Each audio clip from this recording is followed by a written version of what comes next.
Bonjour tout le monde. Aujourd'hui on va parler des solutés de perfusion glycosée. On a le glycosé avec plusieurs concentrations. On a le G5%, hein. Vous connaissez tous cette perfusion. On a le G10%, d'accord, et on a le G20, le G25, G15% et le G30%. D'accord? Alors, quand on dit G5%, qu'est-ce que ça veut dire G5%? G, c'est glucose, bien sûr. 5% veut dire on a 5 grammes dans 100 millilitres de ce liquide-là. D'accord? Alors, quand on dit 10%, ça veut dire qu'on a 10 grammes, hein, dans 100 cc ou bien 100 millilitres de cette soluté. Alors, c'est on dit 30%, ça veut dire 30 grammes dans 100 cc ou bien 100 millilitres, bien sûr, de cette perfusion. Alors, en général, on utilise ces perfusions glycosées, hein, pour la prise en charge de certaines situations pathologiques. Alors, commençons par le G5%. Alors, aujourd'hui, on ne va pas parler de trop de théorie, mais en général, on va parler juste de quelques notions pratiques, hein, beaucoup plus. Alors, le G5%, attention, c'est une soluté ou bien hein, c'est une soluté. On a des gens qui parlent soluté isotonique, d'accord, et d'autres ils disent qu'elle est une soluté hypotonique. Alors quelle est la différence entre les deux? Alors quand on dit une soluté isotonique, ça veut dire l'osmolarité, hein, de cette soluté. On parle toujours de G5%. Elle est pratiquement inférieure, d'accord. Elle est inférieure à 280, d'accord. Pour l'osmolarité normale, elle est autour de 280 jusqu'au 295. Hein. On a des gens qui parlent des chiffres d'autres que ça, d'autres intervalles. D'accord? Alors, quand on dit iso-osmolaire, ça veut, ou bien isotonique, ça veut dire l'osmolarité de cette soluté-là, elle est pratiquement proche de l'osmolarité normale du sang. D'accord? Alors, l'osmolarité d'un flacon de G5%, elle est autour de 275 milliosmoles. D'accord? Alors, comment on a calculé cette osmolarité? C'est simple, c'est très simple. Alors, l'osmolarité est égale à, on a dit, on a 5 grammes, d'accord, de 100 millilitres. Alors, le 5 grammes, on doit la convertir, bien sûr, en millimoles. Pour la convertir en millimoles, fois 5,5. D'accord? Alors, quel est le résultat? 5 fois 5,5. Elle est à combien? 5 fois 5,5. Alors, le résultat, c'est 27,5 millimoles. Alors, cette 27,5 millimoles, elle est dans 100 millilitres. Hein, rappelez-vous toujours, hein, dans 100 millilitres. L'osmolarité, quand on calcule l'osmolarité, on doit la calculer sur 1 litre. D'accord? Alors, on fait quoi? On fait le 100 pour passer du 100 vers le 1000. On doit multiplier fois 10. Alors, total, c'est 275 milliosmoles par litre. Voilà l'osmolarité du G5, d'un flacon de G5%. D'accord? Alors, à 275, elle est pratiquement très proche de 280. Alors, on peut dire qu'elle est isosmolaire. On peut dire, hein, d'accord? C'est comme ça, on peut dire. Mais par contre, si on perfuse cette soluté-là bien sûr, en intraveineuse, d'accord? Alors, rappelez-vous toujours que le glucose, sont 5 grammes. Si c'est 5 grammes dans 100 millilitres, elle va être consommée rapidement. Rapidement, dans quelques minutes, vous n'allez pas trouver du glucose. Hein. Alors, il ne reste que le liquide. Il ne reste que les 100 millilitres que vous avez perfusé pendant, bien sûr, quelques minutes. Hein. Parce que finalement, vous n'allez pas perfuser juste 100 cc, vous allez perfuser 500 millilitres à la limite. Non? Voilà. Alors, la quantité restée, se forme O. Hein, se forme O. D'accord? Il n'y a pas d'électrolyte. Alors l'eau, bien sûr, il ne peut pas rester comme ça dans le secteur extracellulaire et vasculaire. Alors elle va passer rapidement vers le milieu intracellulaire. D'accord? Et parce qu'on a dit qu'il ne reste que l'eau. Et quand on dit eau, ça veut dire hypotonie. D'accord? Il n'y a pas d'électrolyte, hein? Il n'y a rien du tout, hein, pour calculer l'osmolarité. Alors cette eau-là, il est bien sûr hypotonique. Alors, on a des gens qui parlent, ou qui disent que le G5%, il est hypotonique en intravasculaire et il est isotonique dans ces flacons. D'accord? Voilà. Alors, en général, on utilise le G5% comme soluté de réhydratation, ça c'est connu, d'accord. C'est votre malade, il est comateux, hein, il est inconscient totalement, alors il doit recevoir 30 à 40 millilitres hein, par jour de soluté, d'accord. De soluté sous forme salée, glucosée, alimentation. L'essentiel nécessite un volume de 30 à 40 par kilo finalement, hein, par jour, hein, pardon. 30 à 40 millilitres par kilo par jour, d'accord. Alors, si vous voulez mettre le glucosé dedans, c'est bon, bien sûr, c'est très bien. Alors, vous pouvez bien sûr alterner glucosé salé, d'accord, 500 millilitres, hein, ou bien flacon salé, flacon glucosé, flacon salé, flacon glucosé, sur une durée de 24 heures, d'accord. Oui, c'est bien, mais attention, une chose. Ne perfusez pas ce glucosé-là seul. Je veux dire, je mets un flacon de sérum glucosé, par exemple, je mets 3 flacons de G5% sur 24 heures. Attention, hein, et seul, vide. D'accord, elle ne contient aucun électrolyte. Attention, c'est pas bon du tout ça. D'accord. On a dit que c'est le G5%. Elle est là pour, vous l'utilisez pour réhydrater votre malade. Oui, c'est bien. Mais est-ce que vous l'utilisez pour un apport glucidique, par exemple, vous voulez de donner du glucose à votre malade, un apport glucidique, parce que votre malade, il ne mange rien? Non. Le G5%, il n'est pas considéré comme un apport calorique. Il est très pauvre. Il contient à la limite 200 calories par litre. 200 calories par litre, c'est très peu pour un malade, pour un apport calorique journalier. D'accord? Alors, attention. N'utilisez pas le G5% comme un apport calorique. D'accord? Si vous pensez à l'apport calorique, pensez à d'autres solutés, on va en parler. Alors, vous pouvez utiliser le G5% comme un apport hydrique. D'accord? Comme un apport hydrique, mais n'oubliez pas de rajouter les électrolytes, le NaCl, le CaCl, le KCl. D'accord? Et beaucoup plus le NaCl. Pourquoi le NaCl? Pour rendre ce liquide-là un petit peu isotonique en intravasculaire, d'accord, pour qu'il ne passe pas rapidement vers le milieu intracellulaire et vers l'interstitium, et ça va aggraver l'œdème et aggraver encore l'hyponatrémie, d'accord.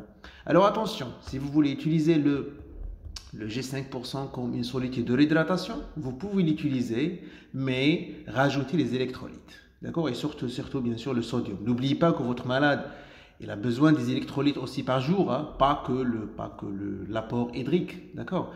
Aussi, si vous pensez à corriger une hyponatrémie, oui, c'est un bon alternatif, d'accord. Bien sûr, vous me dites que mon malade il est en hypernatrémie, alors je veux lui apporter du glucose pour baisser un petit peu cette hypernatrémie, cette hyperosmolarité, oui, je suis tout à fait d'accord.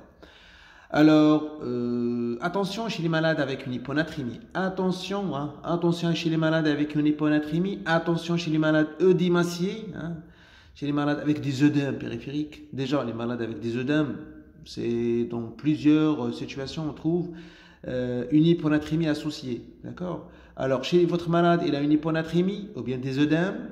Attention de lui mettre ce G5%. Vous allez aggraver l'hyponatrémie. D'accord? Quand on dit G5%, G5% seul, hein, d'accord. Alors, si vous voulez l'utiliser, utilisez chez les malades avec une hyponatrémie, mais rajoutez toujours, rajoutez le NaCl, d'accord. Et chez les malades avec œdème, si vous voulez utiliser le G5%, rajoutez le NaCl, d'accord. Alors, si vous avez rajouté le NaCl, pourquoi vous avez mis le G5%? Utilisez carrément le sérum salé physiologique, non? Il contient déjà les électrolytes sous forme sodium. D'accord? Alors attention, chez les malades avec une hyponatrémie, hein, chez les malades avec œdème, évitez les perfusions prolongées, d'accord, et abondantes. Ça va entraîner ça va aggraver l'hyponatrémie. Et aussi, d'accord, chez les malades avec une atrémie normale, et vous utilisez le glucosé sans électrolytes d'une manière prolongée, vous utilisez 2-3 litres par jour pendant quelques jours, et ou bien vous utilisez des quantités énormes, d'accord, pratiquement 4 litres, 2 litres, hein, 1,5 litre, 2 litres, 3 litres par jour, hein, pendant quelques jours, ça va provoquer une hyponatrémie. Alors attention, hein, d'utiliser le G5%. Parce que derrière tout ça, vous allez chercher, vous pensez à réhydrater votre malade. Oui, je suis tout à fait d'accord avec vous, mais n'oubliez pas de rajouter le NaCl. Bien sûr, sauf si votre malade présente une hypernatrémie, elle est déshydratée, vous pouvez l'utiliser le G5% seul ou bien selon certains protocoles. Hein, d'accord? Pas vraiment seul, mais selon certains protocoles. Alors aussi, on peut utiliser le G5% si vous vous rappelez, dans la prise en charge de l'acétocétose diabétique. D'accord? Quand la glycémie elle est inférieure à 2,5 g, d'accord? Vous rajoutez le G5%, d'accord? En parallèle toujours avec l'hydratation du sérum salé, avec le sérum salé isotonique, ou bien vous rajoutez du NaCl dedans, d'accord? Selon les protocoles déjà qu'on a parlé de ça, d'accord? Alors aussi, vous pouvez utiliser le G5% comme une solitude de perfusion de certains médicaments, d'accord? Par exemple, vous voulez utiliser l'oxène, par exemple, soit à la sable, soit en perfusion directe, soit vous utilisez le cordarone, d'accord, dans les situations où, bien sûr, votre malade il a une ACFA, par exemple. Le meilleur soluté ici de dilution pour ces deux médicaments-là, c'est le G5%. D'accord? Alors en général, pour les ACFA, on utilise un volume de 250, d'accord? On rajoute 2 ampoules de cordarone, on fait les passer en 20 à 30 minutes, d'accord? Et l'oxane, on l'utilise soit des bolus, d'accord? On met 1 cc de l'oxane plus 4 cc de G5%, d'accord? Et on injecte en IV, d'accord? Et alors, si vous voyez les petites quantités, d'accord, les quantités limitées, elle est permise. Par contre, les grandes quantités et prolongées, d'accord, sans électrolytes, ça peut poser un problème. Attention. Alors, attention à l'extravasation de ce liquide-là. C'est pas bon du tout que le G5% ne soit pas perfusé en intraveineuse directe. Il passe en IM ou bien en subcutané. Ça, c'est pas bon du tout, hein. Ça, c'est pas bon du tout, d'accord? Ça va générer des abcès. Alors, attention. Attention à l'extravasation du G5, hein. C'est pas bon. C'est pas bon du tout, d'accord? Ou bien l'injecter-le en IM ou bien subcutané, elle est contre-indiquée, hein? Ne donne pas des placebos sous forme G5, hein? Attention. Alors, pour le G5%, je pense qu'on a fini avec le G5%. Attention, une chose très importante. Alors, votre malade, ils arrivent aux urgences, au service des urgences beaucoup plus. Il est inconscient. Alors la cause de cette inconscience, c'est un AVC ischémique. Un AVC ischémique, ou bien étendu, ou bien un traumatisme crânien, d'accord, ou bien une encéphalopathie, d'origine, peu importe, infectieuse, bien d'autres. Ou bien votre malade, il a un œdème cérébral, hein, attention, d'accord. Ou bien votre malade, voilà, quelque cause, il a une lésion cérébrale, quelle que soit la cause. Alors évitez d'utiliser le G5% encore comme soluté de réhydratation, d'accord? Seul, évitez-le, d'accord? Évitez de réhydrater votre malade avec le G5%. D'accord? Seul. Vous pouvez rajouter les 4 grammes et demi dans chaque flacon de NaCl et vous allez le rendre exactement comme le sérum salé physiologique, bien sûr, sous forme glycose. D'accord? Ne l'utilisez pas seul chez les malades avec une lésion cérébrale parce que ça va aggraver l'œdème. Ça va aggraver l'œdème cérébral si le malade il a un œdème cérébral et ça va générer un œdème cérébral pour les autres malades. D'accord? Alors, votre malade, ils arrivent par exemple aux urgences il est pour les traumes, d'accord? Et vous décidez de remplir votre malade avec le G5%, hein? D'accord? Attention, ne faites pas ça jamais, s'il vous plaît, c'est contre-indiqué. D'accord? Remplissez ou bien réhydratez votre malade avec le sérum salé physiologique, d'accord? En attendant, bien sûr, de découvrir pourquoi il est dans cet état. D'accord?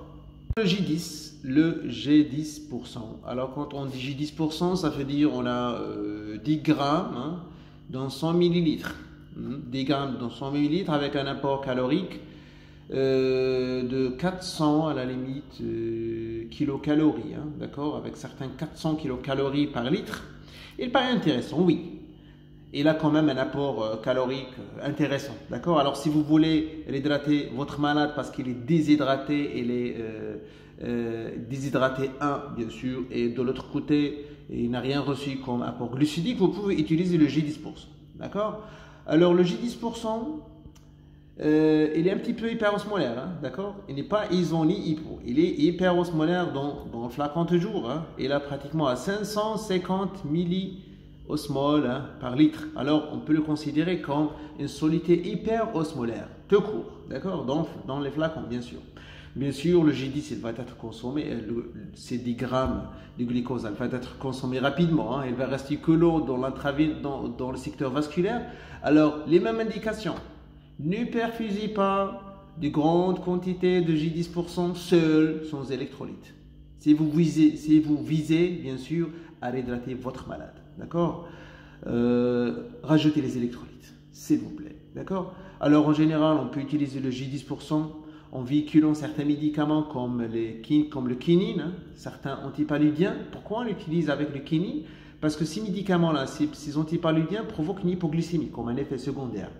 Alors, on utilise le G10% hein, pour éviter, bien sûr, cet effet ou bien pour prévenir hein, cette hypoglycémie. D'accord? Alors, aussi, ne perfusez pas rapidement votre G10%, d'accord? Ne le perfusez pas rapidement. Pourquoi? Parce que ça va générer une diurèse osmotique. Et cette diurèse osmotique, elle est venue d'où? D'une hyperglycémie. Parce que si vous perfusez rapidement hein, le G10%, ça va entraîner une hyperglycémie et bien sûr, ça va générer une diurèse osmotique. D'accord? Alors, il garde pratiquement les mêmes contre-indications avec le G5, sauf dans certaines situations. D'accord? Alors, si vous vous rappelez aussi, veut dire quand on dit les mêmes contre-indications, veut dire chez un malade avec une lésion cérébrale, ou bien les perfusions de grandes quantités chez les malades infiltrés, hein, attention chez les malades infiltrés, seul, là, quand on dit les contre-indications, veut dire l'utilisation seule, sans électrolytes, d'accord, sans sodium, beaucoup plus. Chez les malades hyperhydratés, chez les malades avec une hyponatrémie, attention, d'accord. Rajoutez toujours du NaCl, s'il vous plaît, les électrolytes selon vos protocoles. Alors, bon, si vous voulez le rendre exactement comme le sérum salé, rajoutez tout court le 4 grammes et demi, d'accord, dans le flacon. Mais n'oubliez pas une chose, vous allez augmenter l'osmolarité de ce liquide-là, d'accord?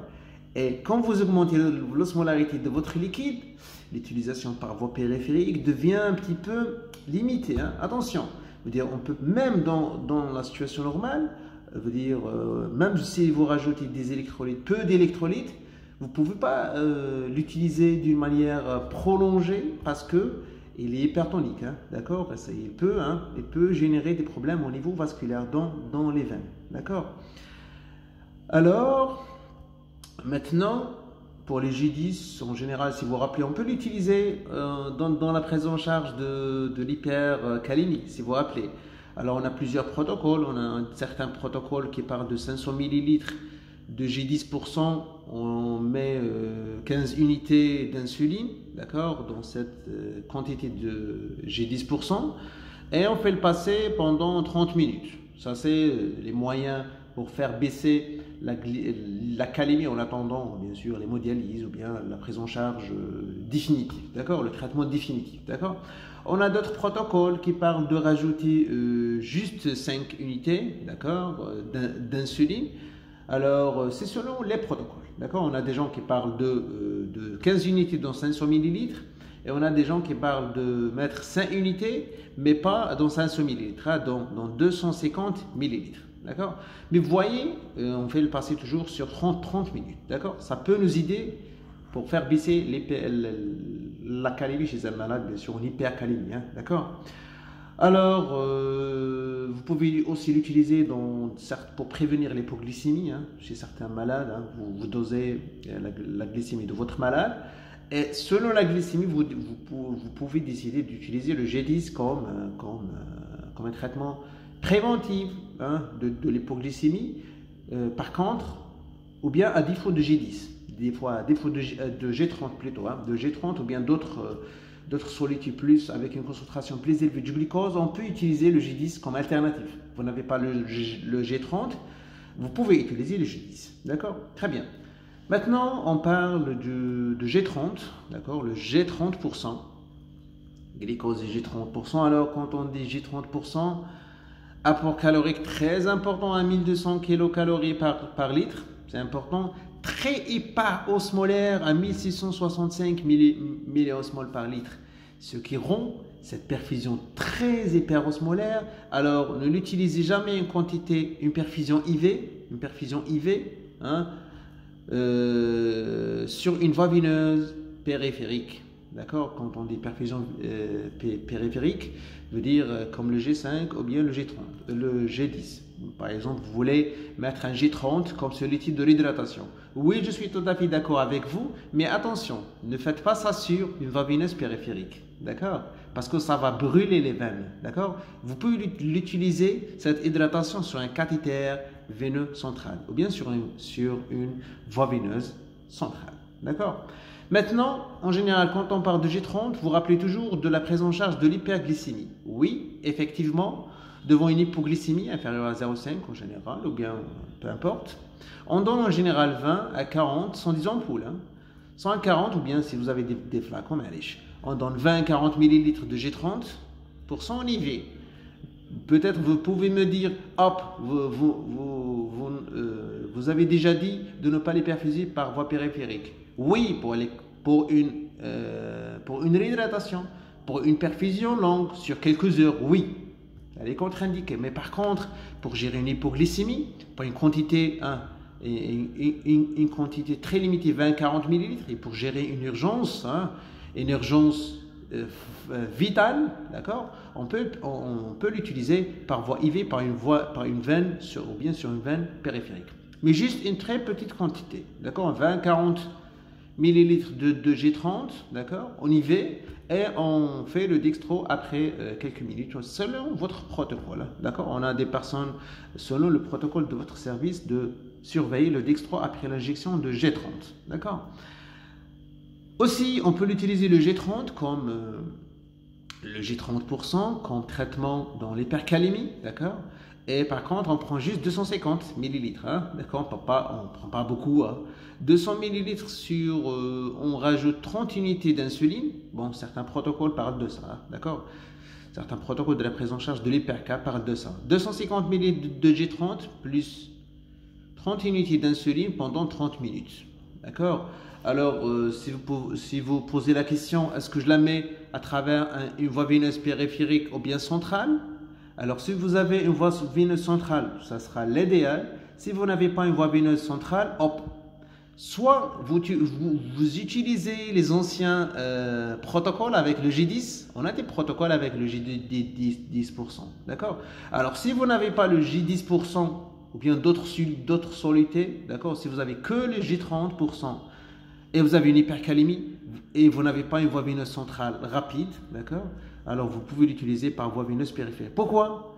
Parce que l'hypercalémie, c'est une urgence vitale. Si vous ne faites pas ça, votre malade il va mourir, d'accord. Je préfère moi de les brûler ses veines, hein, que la mort, d'accord. Dans certaines situations, on doit peser toujours le plus urgent, d'accord, mais devant les situations vitales, hein, d'accord.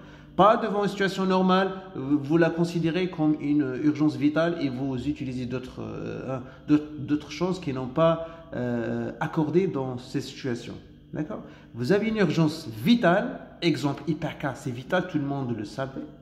Une hypoglycémie sévère, c'est une urgence vitale. Alors on peut utiliser le G30 par voie veineuse périphérique. D'accord? Si on n'a pas ces urgences, ces deux urgences vitales et d'autres situations vitales, on préfère l'utiliser par voie centrale et toute cette histoire. D'accord? Alors, le G30 aussi, il garde les mêmes indications. Si vous l'utilisez sans électrolyte, avec une perfusion de longue durée, d'accord? Ça va générer une hyponatrémie et toute cette histoire. En général, je pense que c'est... on a un petit peu mettez les points sur les îles, sur les solutés G, glycosé veut dire. J'espère que c'est clair. Si vous avez des questions, n'oubliez jamais de les poser. Merci.